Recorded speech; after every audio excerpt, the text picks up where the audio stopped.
This is video 7 of me breaking down P. Diddy and Kim Porter's relationship through it with the trauma bond lens using her alleged diary, Kim's lost words.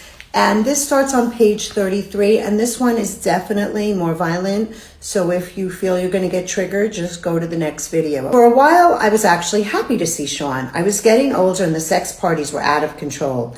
As I was sitting there contemplating all of this in my robe, sipping my wine on this Friday evening, my doorbell rings. I was not expecting company. I opened the door and found Sean. My heart skipped a beat. I was shocked but recovered quickly. I forced a smile and told him with a slightly slurred speech, "Hey, come on in." Shit, I'm way more intoxicated than I thought. Sean entered looking around suspiciously. Then he turned to me and smiled, saying, "You haven't been returning my calls. I just wanted to make sure you're okay." "I'm fine."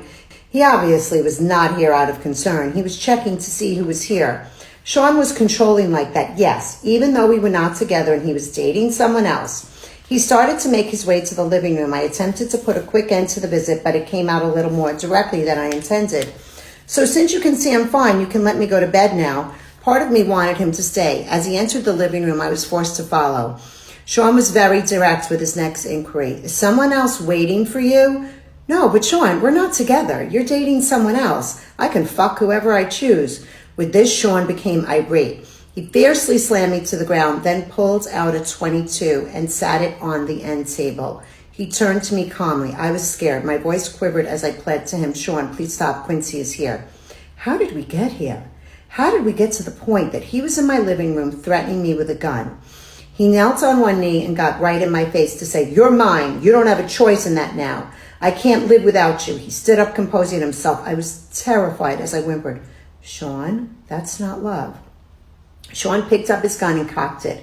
He looked at me almost thoughtfully and asked, "Have you ever heard if I can't have you, no one can?" "Sean, please don't. Quincy will hear." Sean smiled and put the gun away, saying, "Oh, this is just for dramatic effect. I would never shoot you. If I was going to kill you, no one will trace it to me. You know how many people I've had to take care of over the years? It would be quiet, something in your food or drinks, something that will never get back to me. I wouldn't shoot you, do you understand?" I could only nod, tears flowing down my cheeks. He looked at me thoughtfully as he reached down to help me up. I could do nothing but agree. He's a terrifying monster. The next few days, he'd sent dozens of flowers and bought Quincy expensive toys. He didn't want me. He wanted me to keep a secret. I'm trapped. He has the authorities under his thumb. I can't go to them. This is like a gangster movie. How high up does this power go? How far is his reach? The FBI, the CIA, who is not corrupted or won't get silenced by their upper chain of command? Can anyone help me and my child? He found his way back to my bed. I had no choice. That scene is so heart-wrenching. And here's the thing about these pathological psychopaths. They are controlling, possessive, and jealous. Ironically, he has a girlfriend. He's had threesomes with Kim all the time, but it's only okay when he says so. And this is another important component in trauma bonds. Double standards, by the way, are abusive. And here's the thing, pathological lovers, they feel superior and they also feel entitled. Diddy felt entitled to have sex with whoever he wanted, but Kim couldn't. And Diddy threatens her with her life in the most horrifying way to instill fear.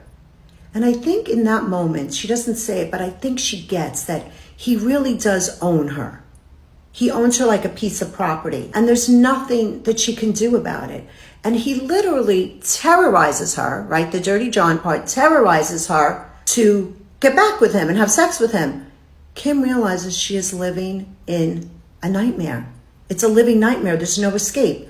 Her lover is a sociopath. He's fearless. He's bold, he's mean, he's callous, and he's evil. But yet to the world, he's a legend, he's a genius, and he has so much power.